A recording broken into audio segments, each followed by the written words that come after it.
Well, fellas, after a long and boring offseason, we finally have some action in the NBA. And it's maybe the weirdest trade any of us have ever seen. Karl Anthony Towns to the Knicks for Julius Randle and Donte DiVincenzo. I don't know what to say about this shit. Just give me your thoughts. Yeah, this one was crazy. The notification hit at like 9 p.m. on a Friday. I had no idea what was going on, I mean, even looking at it for the past, 12 hours or so, still have no idea what's going on.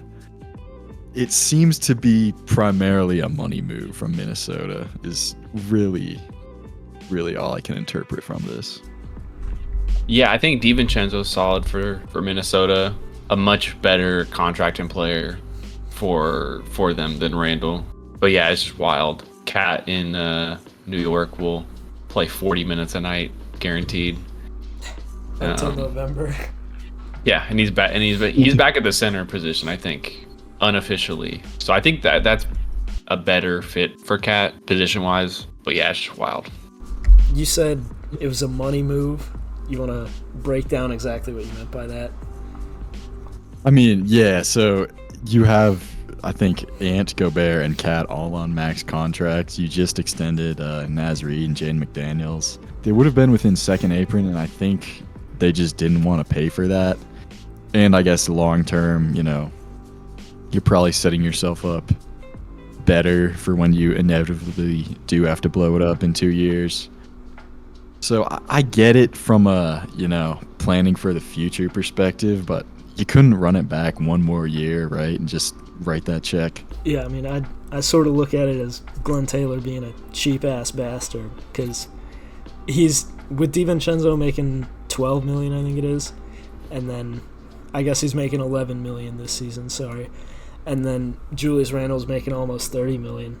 That's $40 million he put on the books for Cat's $49. Like, was this really worth saving $9 million this season when you could have traded Cat next season? I don't know. It's weird after the year they just had for them to trade such a major piece with, like, no warning at all. Yeah, and I would think if you're going to move off of Cat, you're going to get a better return. I feel like they could have waited until, like, the trade deadline or something and got way more picks if they wanted, or just a better replacement for Cat.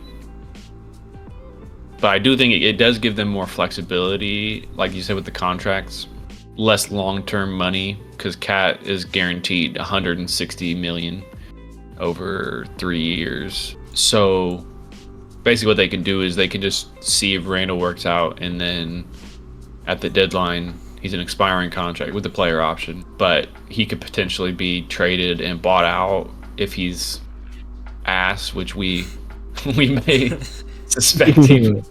If he's Westbrook level, I could see that happening.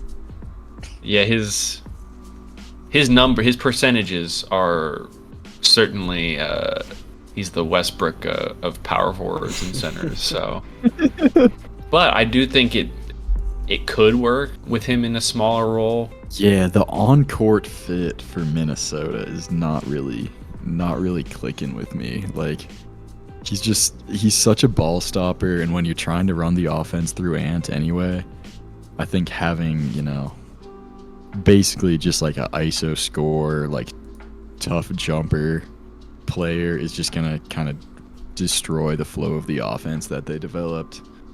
And then also, I don't even know if him and Gobert are like that playable together too, to be honest, because I guess they do operate in different zones. Randle plays more on, more close to the perimeter despite being a power forward, but you don't have the space that Cat affords you. And there were some spacing problems last year that you kind of didn't show themselves that often, but kind of like late game offense, especially in the playoffs, you saw an issue of them, not being able to put together a solid like 1 through 5 of good shooters. I think that's going to be a way bigger problem this year. And, Anthony Edwards, primarily athletic, get to the rim, is really going to struggle without that space offered by Cat. And I mean, in theory, Randle's a good 3-point shooter, but the reality is that he just takes tough shots and stupid shots. If he could be like a stationary spot up shooter, that would be great. But I just don't think we're gonna see that from someone who's so far into his career already. Yeah, he's a chucker. He has the 1 year where he shot 41% from three, and then other than that, it's not very good. He likes to take it into the paint and then take these contested post fadeaways, which just completely stop the offense. He loves to take like contested step back jumpers from the wing, especially. I think, Zach, you said on Twitter it was a lot like Jason Tatum, where it's, dog, you're 6'10", go to the rim, dude. Yeah, like you said, he's a ball stopper. I don't see him fitting into the Timberwolves offense at all. I mean, Cat is an off-ball player. He's a catch-and-shoot guy, and Randle's just not that. I think offensively the fit's bad. Randle's not a good defender. Neither was Cat, granted, but, I mean, it's not going to help them there. It's a weird move. I will say, though, I think DiVincenzo will be really good there. He fits pretty well. That part of the move I support. Yeah, they can get Nikhil Alexander-Walker off the court bricking threes in the playoffs. Instead, you can have Julius Randle bricking threes in the playoffs. Yeah. So I think with Randle is, I haven't watched all of Julius Randle's games. I'm not a masochist, but I feel like he could be all right, like catch and shoot. Because I mean, if he can hit tough shots, maybe he can hit open ones off the catch. But I do think that he's worse than Nas spacing wise. But they can run like a small ball lineup with Randle and Nas. That could potentially work on offense, but maybe not as much on defense. I mean, so Randle, over the past like 3-4 years, he's a 20-point-a-game scorer. Even though he's not very efficient, I feel like it's not nothing on the offensive. I think he is nothing on the defensive side of the ball, though, where DiVincenzo is like much better fit. Randle's kind of an odd man out with Gobert and Nas, because you can't really play him with Gobert for too many minutes, so wonder if they'll go for the small ball lineup with him and Randle and Nas at the 4 and 5. I'll be honest, both the lineups you just talked about there with Randle and Gobert or Randle and Nas sound fucking disgusting. Yeah. Let's talk about for the Knicks. What do you think about Cat there? Purely fit wise, I think we all have our injury concerns with him and Tibbs, but in terms of basketball, what do you guys think about that? He survived Tibbs before. He can possibly live to tell the tale at the end of the season. So they can really run like a 5-out offense. I think that's huge because he's Isaiah Hartenstein on crack. He can space the floor and he can potentially grab tons of boards, because when he was playing center in Minnesota, he was consistent double-double average with 20 points a game. So you'd expect the points to dip a little bit with so much offensive talent in New York, but I'd say they didn't really need DiVincenzo. They definitely didn't need Randle on the squad. It's just a complete upgrade. I think for the Knicks, with how much they're spending and how many first-round picks, because they sent out a protected first-round pick in this deal also, that if they don't win 60 games, it's like a disappointment. So that's crazy. I mean, they're. I mean, with this, with how much their roster is overhauled, I'd say definitely New York fans, New Yorkers, if they don't win 60, they're gonna be a bit upset. A 59-win season for the Knicks would be the worst thing to ever happen in New York. Yeah, I mean, I like this a lot for New York as well.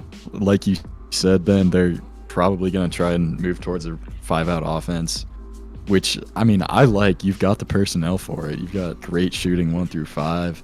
I feel like OG benefits the most from this. I think he's probably the best rim attacker on that team in terms of just like operating in space. I think he's most suited to take a big leap from this. Honestly, defensively, despite, adding Cat, who's not a great defender, you still get better just because you have more flexibility to play. Like, instead of having, Randle and Mitch Robb taking up your front court, you can now play Cat at the 5, and then you have OG at the 4. A little smaller, but in terms of just like wingspan, like just defensive skill, I think it just allows you to put better personnel on the floor. And if you want to go big, I think Mitch Robb as well as Cat, I mean, it's a similar thing to Gobert and Cat, right? Like, we've seen Cat develop into being a pretty solid 4.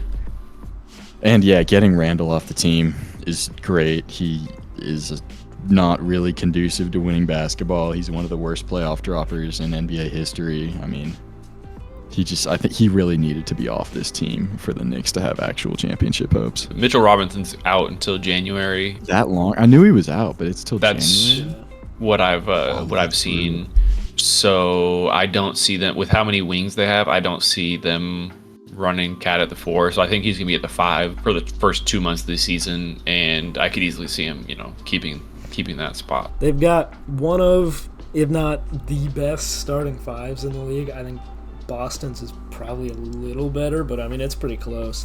The difference being that this is, 1, a Tibbs team, and 2, they have no depth. Like, I expect to see long stretches of the season where Landry Shamet is getting starting minutes, and you just don't want to see that. I don't wish that on anyone. There will be lineups where Precious Achiuwa is the biggest guy on the court for them because Cat can't play literally every minute. And, I mean, it's him or Jericho Sims. Either way, the depth is a really big problem for the Knicks. I fucking despise their bench, but the starting 5 is really, really good. So, I mean, we know how Tibbs does.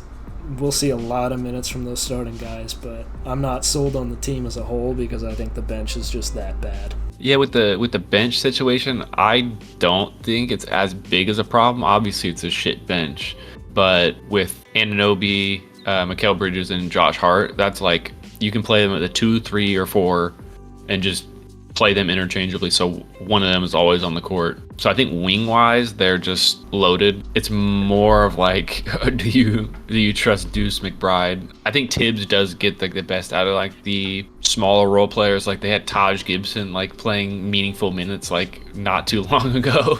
I think Tibbs will make it work, and Tibbs knows he only has to play those guys like 8 minutes a night. It's not great, but I think they can work around it. You'll get Mitch Robb back for the playoffs. Achiuwa's playable. McBride's completely playable for 10 minutes a night. Injuries could, it is a Tibbs team, so if some of these guys start going down, then we'll see some pretty big issues like we did at the end of the playoffs last year. Working on the assumption that the starting 5 is healthy, I think kind of your next 3 are good enough where you can get away with it. I did see several reports from questionably reliable sources that Donte DiVincenzo was actually pretty unhappy in New York, despite being, the Nova Knicks thing.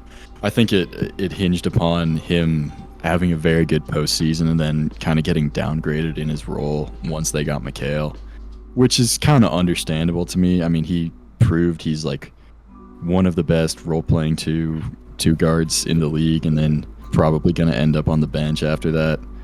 Seems fair. And if you're going to have him request a trade anyway, you might as well throw him in and get a pretty solid player. Is he going to start in Minnesota, though? I don't think so. Maybe you start him at the 3 over McDaniels, but yeah, it's him or McDaniels, whoever you want to go for. You got to start Conley because the team was absolutely lost without him on the court. Obviously, you start Ant at the 2. So maybe DiVincenzo at the 3, but honestly, I don't think his role got any bigger. Yeah, even, I guess, from a front office perspective, you're just getting an unhappy player out. I don't think they really care what his role is. Right, but I'm saying the problem that he has might for just him, carry over. Yeah, exactly. For him, it's not great. Actually, I do have one more question for you guys. I've seen, again, dubiously sourced reports that the Timberwolves are looking at trading Randle right away and making this a 3-teamer. If that happened, where do you think he might go? What do you think they might get? Oh my god. He will go straight to hell. I can't see any team that needs Julius Randle. End of statement. Yeah. No winning team, no contending team wants Julius Randle because he's a bad basketball player.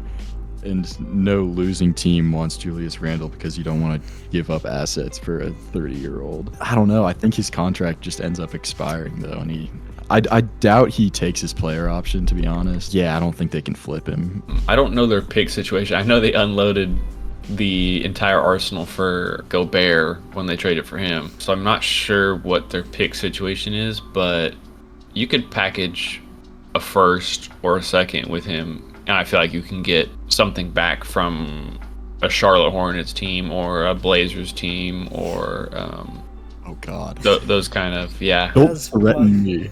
The Hornets have Miles Bridges and the Blazers have Jeremy Grant. They both have Julius Randle, dog. No, Yeah, I those mean, guys are far Miami- better than Julius Randle. You are Miami probably is like right. the best one that comes to mind in terms of like people who would actually give up assets for Randall.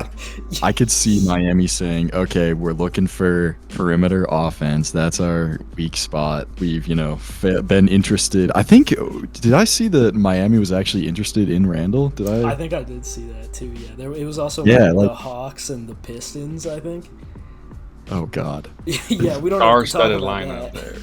there. Yeah, I think Miami and Atlanta are the two most likely to go after Randall, I think. Let me set the scene for you here real quick. Something that just popped in my head. Julius Randle gets traded to the Heat.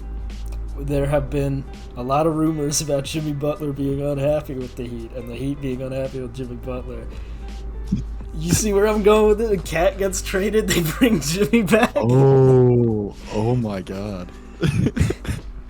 I don't think he could. I know, like, the organization is just completely different. I don't think he could handle it. I think he might get PTSD from that. That's what you need in Miami. Another below average 3-point shooter. Guys, we got a live, what are they calling it? Shamsbur alert. Jaleel Okafor training camp deal with the Pacers. Thought you guys might need to know Huge. that live. Whoa, that's huge. This is league shaking. I was thinking of announcing that, but I thought it would be a bit too much to handle. I also saw Jose Alvarado got extended for 2 years. I did see that. That could end up mattering, at least in theory. I don't know how much Jaleel Okafor brings to the Pacers, but I guess we'll find out. Yeah, I really fully expected him to be playing in, like, Poland by now. Yeah, if you asked me where he played, I would have put probably $1,000 on it being somewhere in Asia. Yeah, him and Cat are the same draft class. So Cat's Oh my making God. $60 million a year in 2 years, and Julius Jaleel. getting paid $20K to live in Indiana for 2 weeks. Big moves happening around the league, as you can see. All right, y'all. If you had to give this one a grade, what would you give it? I'll give the Knicks, I'll give them a B. It is a strict basketball upgrade. I think Cat fits what they're doing way better than Randall. It's not an A because, one, he's had injury problems in the past, so I could see that being a big issue. And the way bigger reason is that he's owed $61 million in 2028. And at that time, they're going to have to still be paying Brunson. I know he took a pay cut, but, like, come on, he's still making good money. And they'll be paying Mikal Bridges. They just extended OG. I mean, that is going to be a ridiculously expensive roster by then. And to me, that says it's like a 2-year experiment and that this isn't going to last very long. So, yeah, I'll give it a B. For the Timberwolves, I mean, I like DiVincenzo for them. That's a good move. But Randall, like, what is he going to do there? I can't for the life of me figure out what offense they're going to run. I guess we'll have to see, but I don't like the fit really at all. I'm going to give the overall trade for them like a C- because they got DiVincenzo, he's good. They possibly got a Pistons pick depending on how the lottery goes. Randall sucks, so like D+, C- type of range. the pick, it's damn near lottery protected. It's like if they do get a first round pick, it's gonna be outside the top 10. So to trade away your former first round pick, all-star and max guy I'll start with the Knicks. The Knicks have not had a good center in the past like 5, 10, 20 years. For them, I'm going to give them an A just based on how much they lost, which was not very much. One could say they gained by trading Randle away. I think for the Timberwolves, I'm giving them an F because they essentially got no draft capital back for Cat. I just don't get how they can justify not getting anything back draft asset wise, because more likely than not they just got a second round pick. It's possible they have to attach draft capital with Randle to get anything for him. You basically just traded your best like star player other than Ant for Donte DiVincenzo. So F territory for me. I'm thinking probably a B, just a straight B for the Knicks. Nate, you pretty much touched on what I was going to say, in that you really have 2 years with this core before you've got to kick someone out. But I mean, it's a pretty good team. Easily second best in the East, maybe like the second or third best team in the league. And I think the fit's going to work great. Getting Randle out of there is good. DiVincenzo is not a huge loss when you've got Bridges, who's got a very similar skill set. So yeah, a straight B for New York. Timberwolves, I'm gonna say C-. You did get DiVincenzo, who's a great player who's gonna fit well in Minnesota. It'll depend on what you can flip Randle for, like you said, Ben. I think, yeah, it's just going to be hard to get some of value from him if you decide to keep him there. Not sure how that's going to work out. I see the vision with trying to get Cat out to, kind of extend your salary window of contention for Ants. I think that was one of their stated goals of this trade, was extending the Ants reasonable championship window. But you couldn't run it back one more year, right? Like, you had the most successful year in, I think, basically franchise history, and you have an opportunity to run it back with basically the same personnel, and you don't take up on that. So can't really go any higher than a C- for that. It may be the weirdest trade that we've ever seen. I don't know if you guys can think of one that's like it in this regard, but just completely out of nowhere. Julius Randle to the Wolves, Cat to the Knicks. I actually have an explanation for how this deal got made. I got some inside sources that, not going to name them. I have some credible sources that says that they just made this trade on 2K and then went through with it. So they hit Trade Finder on it? Yeah. That's crazy. This is exactly what would show up in Trade Finder too. We know Tim Connolly's secret to success. This is how he builds winning rosters. Yeah. We're on to you. Thanks for watching, everybody. If you made it this far, be sure to like and subscribe, leave a comment. Send a screenshot of you doing that to our Twitter. It's in the description, and you could win $6 out of Ben's wallet. This has been Fuck It We Ball. I'm Nate. I'm Zach. And I'm Ben. And I guess I'm getting robbed now, too. So No, you're donating $6 to the people. Thanks for watching. We'll see you in the next one.